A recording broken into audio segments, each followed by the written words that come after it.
On August 12, 2013, a young woman parked her car at a Florida beach, walked toward the water, and was never seen again. Before we dive in, leave a comment telling us where in the world you're watching from. And don't forget to subscribe, because tomorrow we uncover another case that will stay with you long after the screen fades to black. Pensacola Beach, Florida, summer 2013. The Gulf Coast shimmers under an unrelenting sun, its white sand beaches stretching like ribbons along the emerald waters. This is a place where people come to escape, to lose themselves in the rhythm of the waves, to find peace in the endless horizon. But for one young woman, this beach would become the setting of a mystery that has haunted her family, investigators, and an entire community for over a decade. Her name was Tiffany Daniels. She was 25 years old, and on a sweltering August afternoon, she vanished without a trace. I'm going to take you through this case, slowly, carefully, the way it unfolded for those who lived it. Because Tiffany's disappearance isn't just about what happened that day at the beach. It's about the days, weeks, and months that led up to it. It's about the small, strange details that didn't make sense, the inconsistencies that piled up, the theories that emerged and fell apart, and the family that refused to stop searching, even when the answers seemed impossible to find. This is the story of Tiffany Daniels. To understand what happened to Tiffany, you have to understand who she was. Tiffany Daniels was born on March 11, 1988, in Pensacola, Florida. She grew up in a loving, close-knit family. Her mother, Cindy, and her father, whose name appears less frequently in records, but who was deeply involved in her life, raised Tiffany with care and attention. She had a brother, and the family spent much of Tiffany's childhood in the Pensacola area, a region known for its military presence, tourist-friendly beaches, and tight community bonds. From an early age, Tiffany was bright, curious, and creative. She loved art. She loved books. She had a gentle, introspective nature that sometimes made her seem older than her years. Friends and family described her as intelligent, kind, and a little bit quirky in the best way. She wasn't the loudest person in the room, but when she spoke, people listened. She had that rare quality of making others feel seen. Tiffany attended Pensacola High School, where she was a good student, though not necessarily the type to seek the spotlight. She was more interested in learning for its own sake than in chasing accolades. After graduating, she enrolled at Pensacola State College, where she studied theater. It was a natural fit. Tiffany had always been drawn to storytelling, to the idea of inhabiting different worlds and perspectives. Theater gave her a creative outlet, a way to explore the depths of human emotion in a safe, structured environment. But like many young people in their early 20s, Tiffany was still figuring things out. College wasn't a straight path for her. She took classes on and off, sometimes full-time, sometimes part-time. She worked various jobs to support herself. For a while, she worked at a Pensacola Beach restaurant called Coulter's, a casual waterfront spot popular with locals and tourists alike. It was the kind of place where you could smell the salt air and hear the gulls crying over the docks. Tiffany was a waitress there, friendly and reliable, though some co-workers noticed she could be quiet, even withdrawn at times. By the summer of 2013, Tiffany was living in an apartment in Gulf Breeze, a small city just across the bridge from Pensacola Beach. Gulf Breeze is a quiet suburban area, family-oriented and safe. Tiffany's apartment was modest but comfortable. She lived alone, which she seemed to prefer. Her family lived nearby, close enough that she could visit regularly, but far enough that she had her independence. On the surface, Tiffany's life looked stable. She had her apartment. She had her job. She was still taking a few classes at the college. She had friends, a family who loved her, and a future that, while uncertain, was full of possibility. But beneath the surface, something was shifting. In the months leading up to her disappearance, Tiffany's behavior began to change in ways that worried those closest to her. Her mother, Cindy, later recalled noticing that Tiffany seemed increasingly anxious. She was quieter than usual, more withdrawn. When Cindy asked if everything was okay, Tiffany would brush it off, saying she was fine, just tired, just stressed about school or work. But a mother knows, and Cindy knew something was weighing on her daughter. Tiffany's co-workers at the restaurant noticed it too. She had always been a little reserved, but now she seemed distracted, almost distant. She would show up for her shifts on time, do her work competently, but there was a heaviness about her. One co-worker later said that in the weeks before she disappeared, Tiffany seemed like she was somewhere else, as if her mind was occupied by something no one else could see. There were other signs, small but unsettling. Tiffany had started locking her apartment door obsessively, even when she was home. She would double-check the locks, sometimes multiple times in a row. She told her mother that she felt like someone had been in her apartment, that things had been moved or touched. Cindy asked if she wanted to file a police report or change the locks, but Tiffany said no. She couldn't prove anything. It was just a feeling. But it wasn't just paranoia. Tiffany was genuinely afraid. She told her mother that she thought someone was following her. She didn't know who or why, but she felt watched. She had started taking different routes to work, varying her schedule, looking over her shoulder more often. Cindy tried to reassure her, tried to help her feel safe, but the fear in Tiffany's eyes was real. And then there was the boat. This is one of the strangest details in Tiffany's story, and it's a detail that has never been fully explained.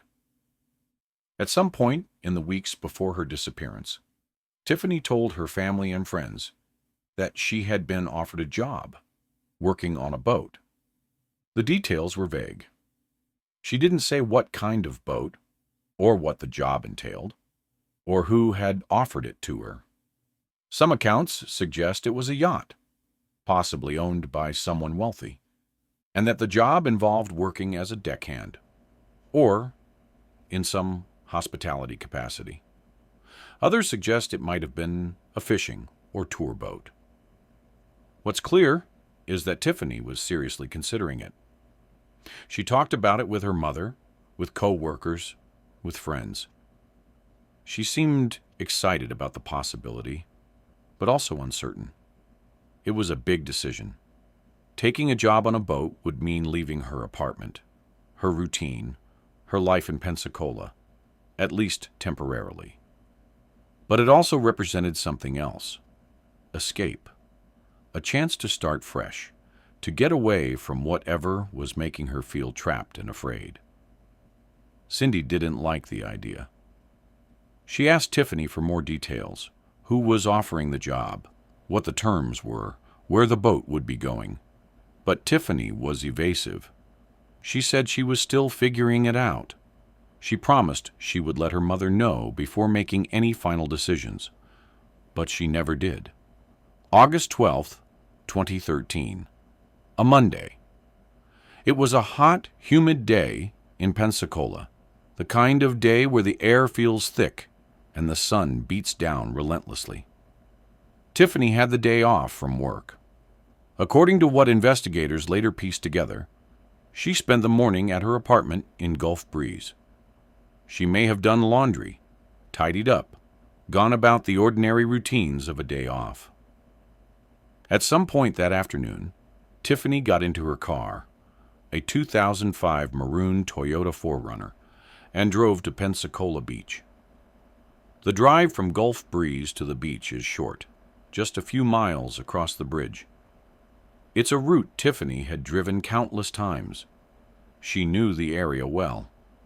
The beach was familiar, almost comforting. Tiffany parked her 4Runner in the parking lot near the Pensacola Beach Gulf Pier, a popular spot for fishing, walking, and watching the sunset. The pier stretches out into the Gulf of Mexico, a long wooden structure that attracts tourists and locals alike. It's a public area, busy during the day, especially in the summer. And then, as far as anyone knows, Tiffany walked toward the beach and vanished. When Tiffany didn't show up for her shift at the restaurant the next day, her manager called her. No answer. She tried again. Still nothing. This was unusual. Tiffany was responsible. She didn't miss shifts without calling. The manager reached out to Tiffany's mother, Cindy. Had she heard from Tiffany? Was she sick? Cindy said no. She hadn't spoken to her daughter since the day before. A knot of worry began to form in her chest. Cindy tried calling Tiffany. The phone went straight to voicemail. By Tuesday evening, Cindy knew something was wrong. She drove to Tiffany's apartment in Gulf Breeze. She knocked on the door. No answer. She tried the handle. Locked. She peered through the windows. Everything looked normal inside, but Tiffany wasn't there. Cindy called the police. On August 14, 2013, 2 days after Tiffany was last seen, the Escambia County Sheriff's Office took a missing person report. Cindy provided them with all the information she had. Tiffany's description, her car, her habits, the places she frequented. She told them about Tiffany's recent anxiety, her fear that someone was following her, the vague job offer on a boat. The deputies assured Cindy they would look into it. But at that point, there wasn't much to go on. Tiffany was an adult. She had no history of mental illness or suicidal ideation. She had left no note. Her apartment showed no signs of a struggle. It was possible she had simply decided to leave, to take that boat job or go somewhere on her own. But Cindy didn't believe that, not for a second. Tiffany wouldn't just leave without telling her. They were close. They talked all the time. Tiffany wouldn't disappear like this. And then, the next day, they found her car. On August 15, 2013, 3 days after Tiffany was last seen, a parking enforcement officer at Pensacola Beach noticed a maroon Toyota 4Runner parked in the lot near the Gulf Pier. The vehicle had been there for several days, which wasn't unusual in itself. People sometimes left cars overnight after a day at the beach. But something about it caught the officer's attention. He ran the plates. The vehicle was registered to Tiffany Daniels, who had just been reported missing. The officer immediately contacted the Escambia County Sheriff's Office. Deputies arrived within the hour.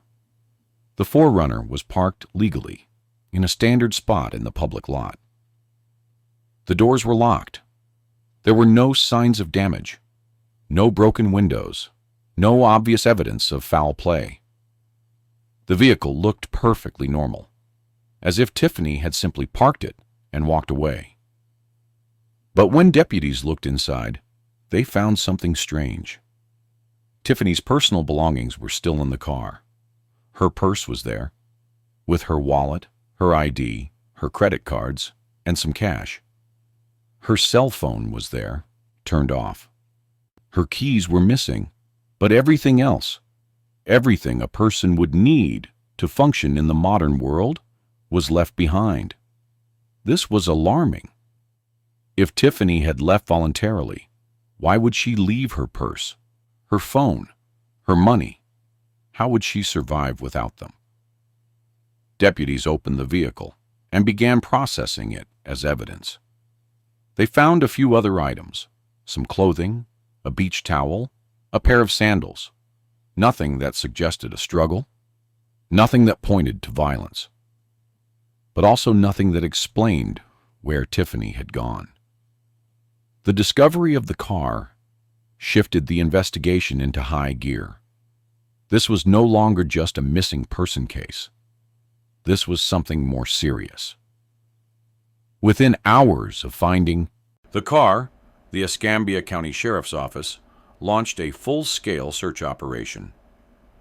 Deputies, search and rescue teams, and volunteers combed Pensacola Beach and the surrounding areas.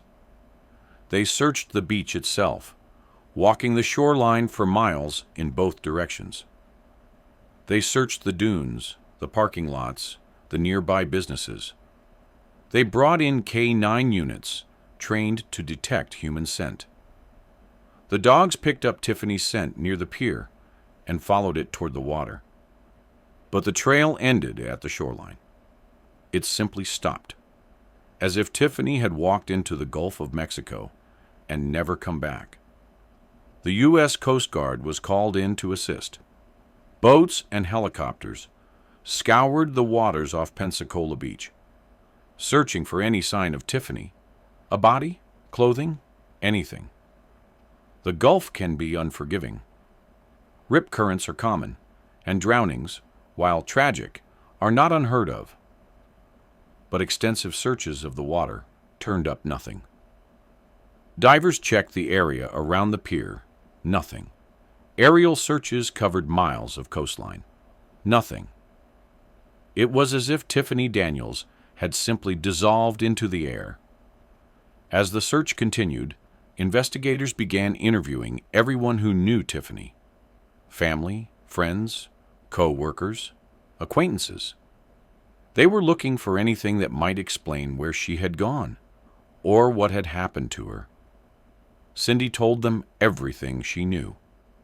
She described Tiffany's recent anxiety, her fear of being followed, the strange job offer on the boat. She emphasized that Tiffany would never leave without telling her that something terrible must have happened. Tiffany's co-workers confirmed that she had seemed distracted and worried in the weeks before her disappearance, but they had no concrete information about any threats or danger she might have been facing. No one at the restaurant knew anything about the boat job. Some co-workers hadn't even heard her mention it. Friends of Tiffany's were interviewed as well. Most described her as kind, intelligent, and a little reserved. A few mentioned that she had talked about feeling unsafe in her apartment, but no one knew of any specific person or situation that was threatening her. And then there was the boyfriend. Tiffany had been in a relationship with a man whose name has been kept private in most reports, though some sources refer to him as Gary. By all accounts, the relationship had been on and off, sometimes tumultuous. They had dated for a while, broken up, gotten back together. In the months before Tiffany's disappearance, it's unclear whether they were together or not. Different sources give different timelines. Investigators interviewed the boyfriend extensively. He told them that he and Tiffany had been having problems, but he denied any involvement in her disappearance. He said he hadn't seen her on August 12th and didn't know where she had gone. He voluntarily took a polygraph test. According to reports, he passed. Still, investigators kept him on their radar. In cases like this, intimate partners are always scrutinized carefully. But without any physical evidence, linking him to Tiffany's disappearance, there was nothing to charge him with. As days turned into weeks, the case began to take on a life of its own. Local media picked up the story, and Tiffany's face appeared on news broadcasts and missing person flyers throughout the Pensacola area. Cindy became a tireless advocate for her daughter, giving interviews, organizing search efforts, and pleading with the public for any information. But despite the attention, leads were scarce. A few people came forward, claiming to have seen Tiffany on the beach that day, but their descriptions were vague and unverifiable. One witness said they saw a woman matching Tiffany's description, walking near the water, alone. Another said they saw a woman who looked like her talking to a man near the parking lot. But none of these sightings could be confirmed, and none led anywhere. The Escambia County Sheriff's Office continued to investigate, but they were hitting wall after wall. There was no body, no witnesses, no clear motive, no obvious suspect. All they had was a car, a purse, a phone, and an empty beach. In the absence of answers, theories began to emerge. Some were plausible, some were wild, but all of them reflected the desperation to make sense of something that made no sense at all. The simplest explanation is often the correct one, and in Tiffany's case, the simplest explanation is that she drowned. Perhaps she went to the beach that day to clear her head, to think, to escape the anxiety that had been plaguing her. She walked into the water, maybe to cool off, maybe to swim. A rip current pulled her under. She struggled. She drowned. Her body was carried out to sea, where it remains to this day, somewhere on the floor of the Gulf of Mexico. This theory fits some of the facts. The K-9 units tracked her scent to the water's edge. Her belongings were left behind in the car, as if she had only intended to go for a quick walk or swim. The Coast Guard's failure to find a body doesn't disprove this theory. Bodies can be lost at sea, especially in the Gulf, where currents are strong and the water is vast. But Cindy doesn't believe it. She points out that Tiffany was a strong swimmer, familiar with the beach and its dangers. She also notes that Tiffany's sandals were found in the car, suggesting she hadn't intended to go into the water at all. And there's the matter of Tiffany's anxiety, her fear, her talk of the boat job. Would someone planning to simply go for a swim at the beach leave behind their phone, their wallet, their keys? It's possible, but it's not certain. This is a theory that no family wants to consider, but investigators have to. Could Tiffany have taken her own life? The evidence for this is thin. Tiffany had no known history of depression or suicidal thoughts. She had not left a note. She had not said goodbye to anyone. Her family and friends insist that while she was anxious in the weeks before her disappearance, she was not suicidal. She was making plans for the future, talking about the boat job, going about her daily life. But people are complicated. It's possible to hide profound despair behind a mask of normalcy. It's possible that Tiffany's fear, her anxiety, her sense of being watched, were symptoms of something deeper that no one fully understood. If she did take her own life, the method would likely have been drowning, walking into the Gulf and not coming back. Again, the lack of a body makes this impossible to confirm or deny. Cindy rejects this theory completely. She insists that Tiffany would never have done that she had too much to live for, that she would have reached out if she were in that kind of pain. This is the theory that Cindy believes. She is convinced that someone harmed her daughter that Tiffany's fear was justified, that whatever she was running from finally caught up with her. The evidence for foul play is circumstantial but compelling. Tiffany's behavior in the weeks before her disappearance, her anxiety, her fear of being followed, her obsessive lock-checking, suggests she felt genuinely threatened. The vague job offer on a boat is suspicious. Who offered her this job? Why was she so secretive about it? Was it a legitimate opportunity? Or was it a lure, a trap? And then there's the matter of her belongings left in the car. If someone abducted Tiffany from the beach, they might have forced her to leave her phone and purse behind to delay discovery and make it harder to track her. Or perhaps they took her somewhere, killed her, and then returned to the parking lot to stage the scene to look like she had simply walked away. But if this is what happened, where is the evidence? There were no signs of a struggle in the car or on the beach. No witnesses reported seeing anything suspicious. No forensic evidence was found linking any person to Tiffany's disappearance. The boyfriend was investigated and cleared. No other suspects emerged. If someone harmed Tiffany, they left behind no trace. This is the theory that law enforcement initially considered, and it's one that still lingers. Could Tiffany have simply chosen to disappear? People do this more often than you might think. They walk away from their lives, their families, their identities, and start over somewhere else. Sometimes it's because they're running from debt, or legal trouble, or a bad relationship. Sometimes it's because they're overwhelmed by life and need to escape. Could Tiffany have been one of these people?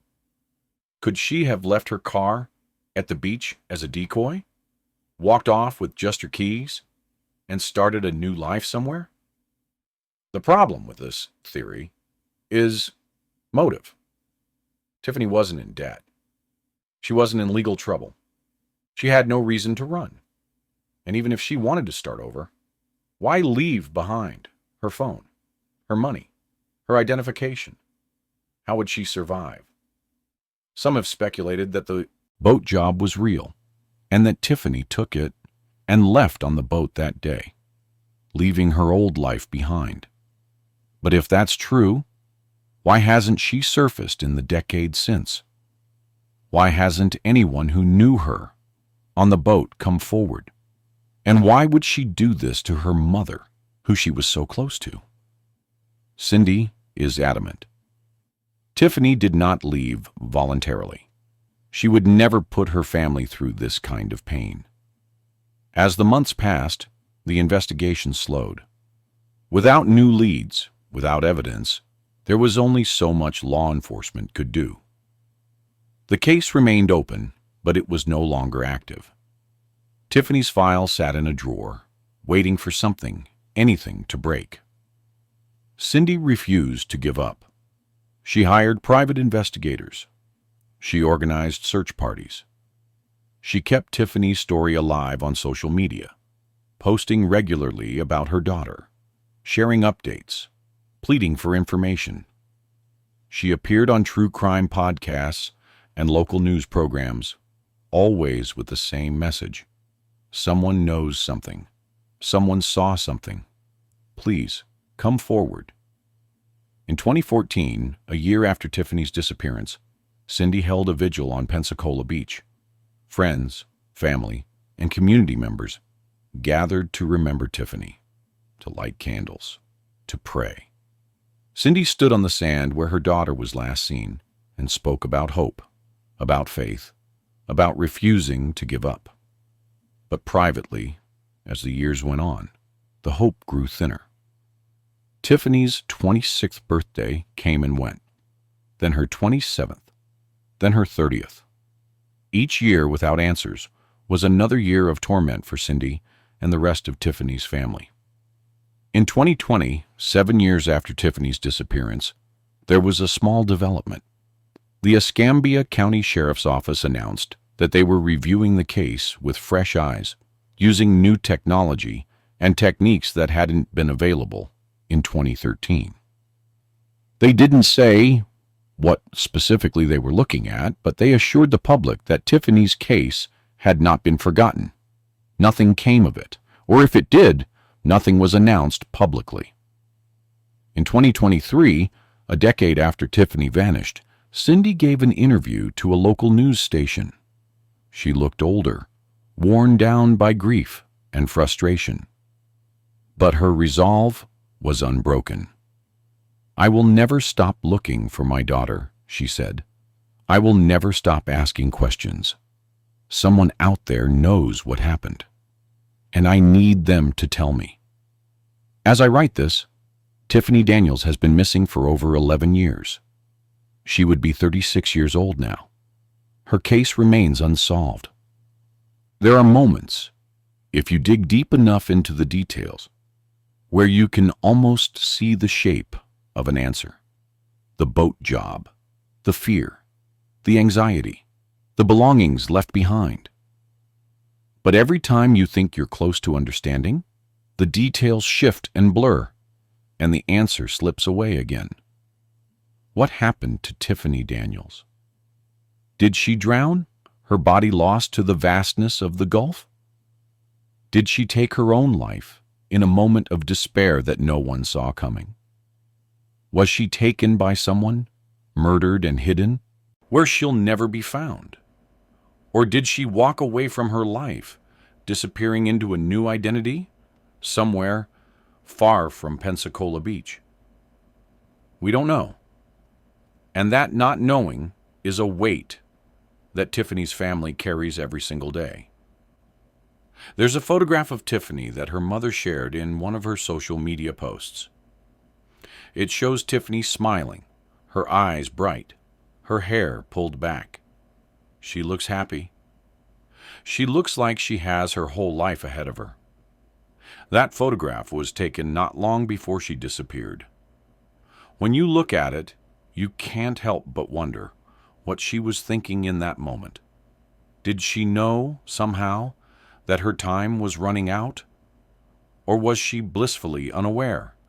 Just another young woman living her life with no idea that everything was about to change.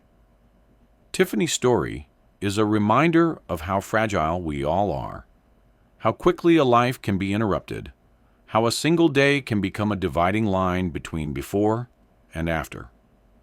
August 12th, 2013, and was supposed to be just another day. But for Tiffany Daniels, it became the last day anyone saw her. And for her family, it became the first day of a nightmare that has no end. If you know anything about Tiffany Daniels, if you were at Pensacola Beach that day, if you've heard anything over the years that might help, please come forward.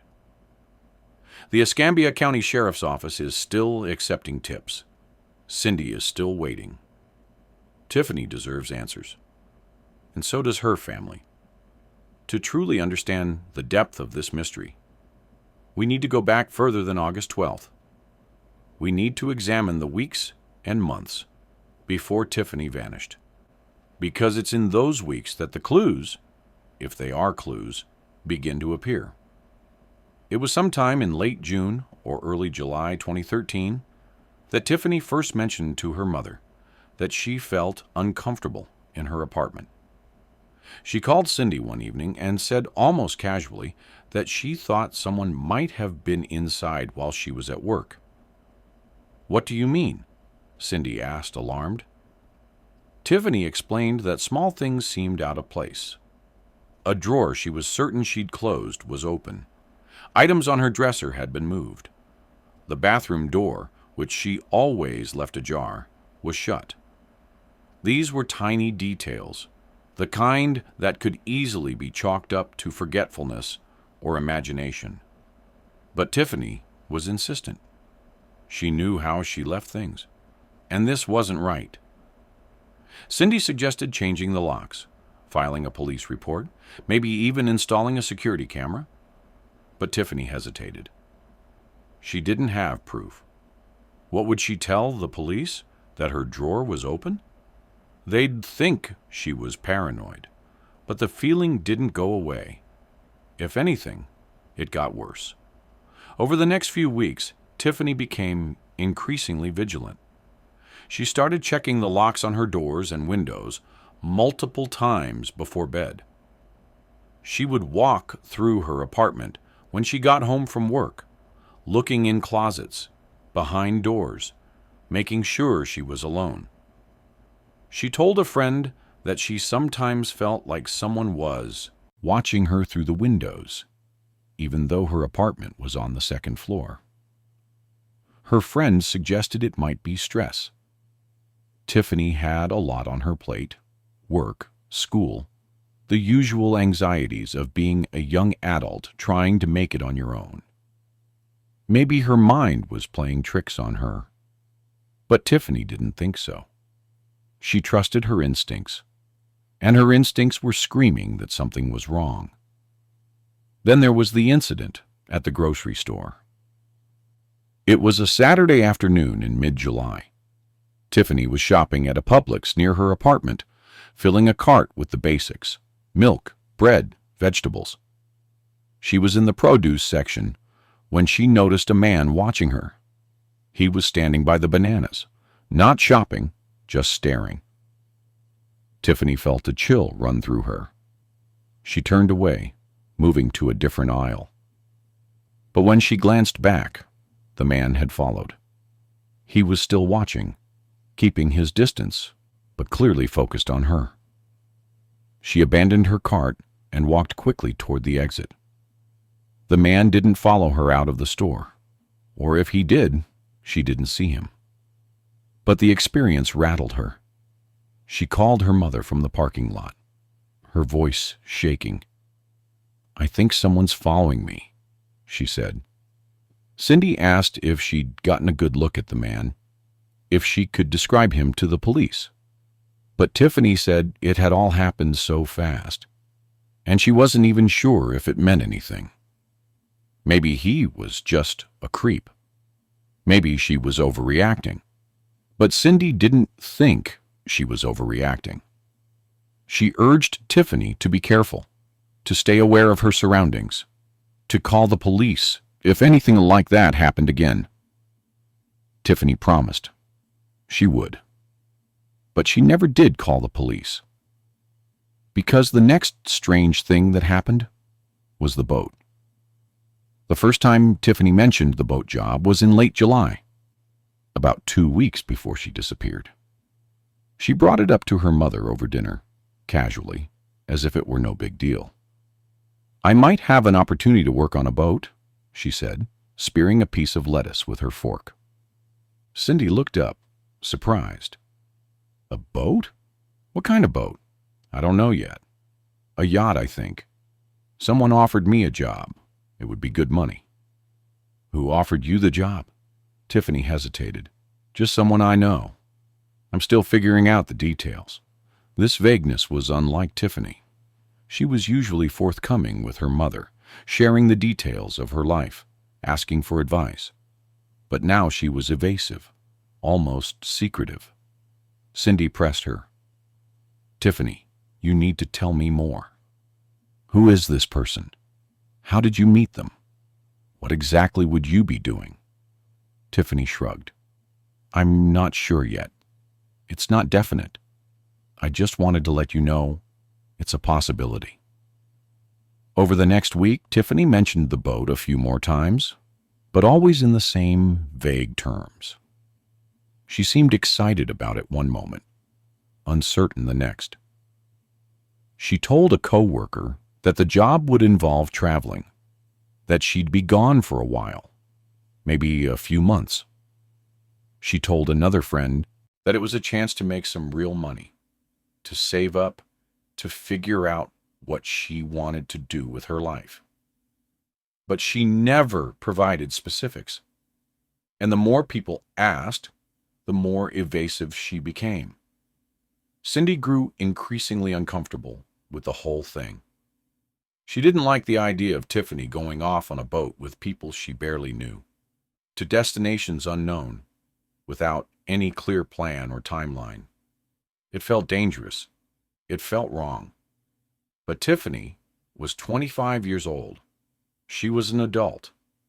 Cindy couldn't stop her from making her own decisions. Still, Cindy made Tiffany promise that, before she took the job, she would introduce her to the person who had offered it. She would give Cindy all the details: where the boat was docked, where it was going, how long she'd be gone. Tiffany agreed, but she never followed through. And then, on August 12th, she disappeared. What we know about Tiffany's movements on August 12th, 2013, comes mostly from inference and a few scattered pieces of information. Tiffany didn't work that day. Her shift at the restaurant wasn't until Tuesday, so Monday was hers. What did she plan to do with it?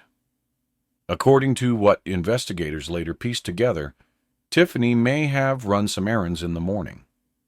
A neighbor reported seeing her leave her apartment around 10 a.m., carrying a bag, possibly laundry or groceries.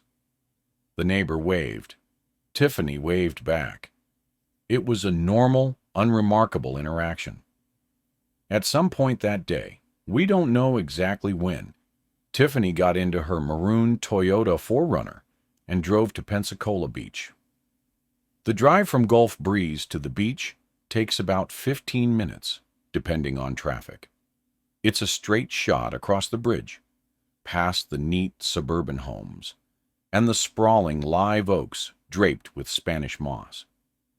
Tiffany would have crossed the toll bridge and entered the beach area, where the landscape shifts from suburban calm to tourist bustle. Pensacola Beach in August is crowded. Families with kids, couples walking hand in hand, surfers, fishermen, all drawn to the emerald waters and sugar-white sand. Tiffany parked in the lot near the Gulf Pier sometime in the early afternoon. We know this because parking enforcement cameras captured an image of her vehicle entering the lot at approximately 1:47 p.m. The image is grainy, but it's her car. The 4Runner is unmistakable. After that, the trail goes cold. No one saw Tiffany get out of the car. No cameras captured her walking toward the beach or the pier. No witnesses came forward to say they'd seen her that day, not reliably anyway. What we know is that at some point, Tiffany left the vehicle. She took her keys with her, but she left behind her purse, her phone, her wallet, her ID. She left behind the things that tether a person to the modern world, and then she was gone. When the deputies found Tiffany's car on August 15th, the search effort began immediately. The Escambia County Sheriff's Office mobilized every resource at their disposal. Search and rescue. Teams combed the beach on foot, walking the shoreline, checking every dune, every patch of seagrass. They brought in ATVs to cover more ground, driving up and down the beach in grid patterns, looking for any sign of Tiffany, clothing, footprints, anything. The K-9 units were brought in on the second day of the search. The dogs were given an item of Tiffany's clothing from her apartment to establish her scent. They tracked her from the parking lot toward the water. The trail led down to the beach, across the sand, and stopped at the edge of the surf. The handlers tried multiple times, approaching from different angles, but the result was always the same. The trail ended at the water. This was significant. It suggested that Tiffany had walked into the Gulf. Whether she went in voluntarily or was taken there by someone else, the dogs couldn't say. But the scent trail pointed to the water. The U.S. Coast Guard launched boats and helicopters to search the waters off Pensacola Beach. They covered an area of several square miles, using sonar and visual searches to look for any sign of Tiffany.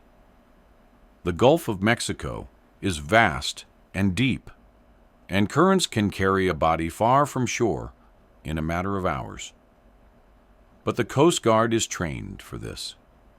They know what to look for. They found nothing. Divers went into the water around the pier, checking the pilings, the seabed, any place where a body might have become entangled or trapped. Again, nothing. Volunteers joined the search, dozens of them, organized by Cindy and Tiffany's friends. They walked the beaches for miles in both directions. They checked trash cans, dumpsters, parking lots. They knocked on doors of beachfront houses and businesses, asking if anyone had seen anything unusual on August 12th. No one had. The search continued for a week, then 2 weeks. But as the days passed with no new leads, the effort began to wind down. By the end of August, the official search was called off. Tiffany was still missing, but there was nowhere left to look. Drownings at Pensacola Beach, while not common, do happen. The Gulf of Mexico can be deceptive. The water looks calm, inviting, but beneath the surface, currents are strong. Rip currents can pull even experienced swimmers out to sea in seconds. Once you're caught in one, the natural instinct is to swim toward shore, but that's the worst thing you can do. It exhausts you. The current wins. If Tiffany went to the beach that day to clear her head, to think, to escape the anxiety that had been building for weeks, it's not hard to imagine her walking into the water. Maybe she didn't intend to swim. Maybe she just wanted to feel the cool water on her feet, to stand in the surf and let the waves wash over her ankles. But a rogue wave could have knocked her down. A rip current could have pulled her out. She could have panicked, struggled, gone under. If that's what happened, her body would have been carried out to sea. The Gulf is vast. Bodies are sometimes never recovered, lost to the deep, to marine life, to time. The K9 scent trail supports this. The dogs led searchers directly to the water. If Tiffany had walked inland or gotten into another vehicle, the dogs would have tracked that. But they didn't. The trail ended at the surf. Tiffany was a strong swimmer. She grew up near the beach. She knew the water, knew the dangers. Would she really have gone in alone, on a day when she wasn't planning to swim? Her sandals were in the car. She hadn't brought a towel or a swimsuit. And then there's the matter of her belongings. Why leave her phone and purse in the car if she was just going for a walk on the beach? People take their phones everywhere. Their habit.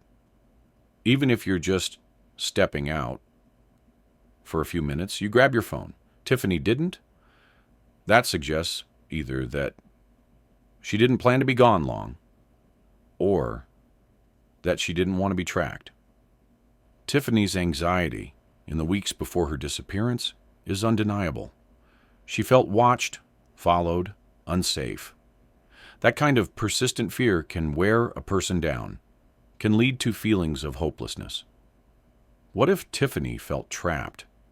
What if she believed that whatever she was running from, real or imagined, would catch up to her eventually? What if she saw no way out? Walking into the Gulf would be a way to end it. It's quiet, private, final. There would be no note, no goodbye, just a walk into the water and then nothing. The fact that she left her phone and personal items behind could support this. She wouldn't need them anymore. She was leaving them behind, along with everything else. Everyone who knew Tiffany insists she was not suicidal. She had plans. She was talking about the boat job. She was still attending classes. She was working. These are not the actions of someone planning to end their life. And Cindy is adamant. Tiffany would have reached out. If she were in that much pain, she would have called her mother, her friends, someone. she wouldn't have suffered in silence. There's also no history of depression, no previous attempts, no warning signs beyond the general anxiety. It's possible, but it doesn't fit. Tiffany felt threatened. She believed someone was following her, watching her, entering her apartment. Was she right? Was there someone stalking her? If so, August 12th might have been the day that person made their move. They could have followed her to the beach, approached her in the parking lot or on the sand, forced her into another vehicle. They could have killed her and disposed of her body in a way that would make it look like an accident or a disappearance. The boat job is suspicious. Who offered it to her? Why was she so secretive about it? Could it have been a lure? A way to gain her trust? To get her alone? There are darker theories, whispered on true crime forums and in late-night conversations. Theories involving human trafficking, kidnapping for ransom, murder by a stranger. The Gulf Coast is a transit point for all kinds of illegal activity. Could Tiffany have stumbled into something dangerous? Could she have seen something she wasn't supposed to see? And then there's the boyfriend. Relationships can be complicated, even dangerous. If Tiffany and her boyfriend had been fighting, if there was jealousy, anger, a breakup gone wrong, could he have harmed her? He passed a polygraph, but polygraphs aren't foolproof. People lie. People get away with things. There's no evidence. None. No witnesses. No forensic evidence. No body. No motive that can be proven. The boyfriend was investigated and cleared. No other suspects emerged. If someone abducted Tiffany from a crowded beach in the middle of the day, how did no one see it? Pensacola Beach isn't isolated. There are people everywhere. Someone would have noticed a struggle, a scream, something. And if the boat job was a trap, why hasn't anyone connected to it come forward or been identified? The boat, the person who offered the job, the whole thing is a ghost. It might not have even been real. It might have been Tiffany's way of explaining something else she was planning, or it might have been a misunderstanding that took on a life of its own in the investigation. Foul play is possible, but without evidence, it's just a theory. People disappear voluntarily more often than we think. They walk away from debt, from relationships, from lives that feel suffocating. They start over somewhere new, with a new name, a new identity. Could Tiffany have been planning this? Could the boat job have been real, and she took it, leaving her old life behind? She left her phone and wallet in the car, which would make it hard to track her. She took only her keys. If she had cash stashed somewhere, or if someone on the boat was supporting her, she could survive. Her anxiety could have been about leaving, about the decision she was about to make. She might have felt guilty, conflicted, but ultimately determined. Why? Why would Tiffany do this? She had no reason to run. She wasn't in trouble. She had a family who loved her, a life that, while not perfect, was hers. And if she did leave voluntarily, why hasn't she surfaced? It's been over a decade. No sightings, no contact, nothing. That level of commitment to staying hidden is almost impossible to maintain. Cindy doesn't believe it for a second, and most investigators don't either. It's the least likely explanation. The years since Tiffany's disappearance have been brutal for her family. Cindy has aged visibly, the weight of not knowing etched into every line on her face. She still lives in the Pensacola area, still visits the beach where her daughter was last seen, still hopes that one day, somehow, Tiffany will come home. She's joined support groups for families of the missing. She's connected with other mothers who know what it's like to live in this limbo, this space between hope and despair. They share stories, offer comfort, remind each other that they're not alone. But nothing fills the Tiffany-shaped hole in Cindy's life.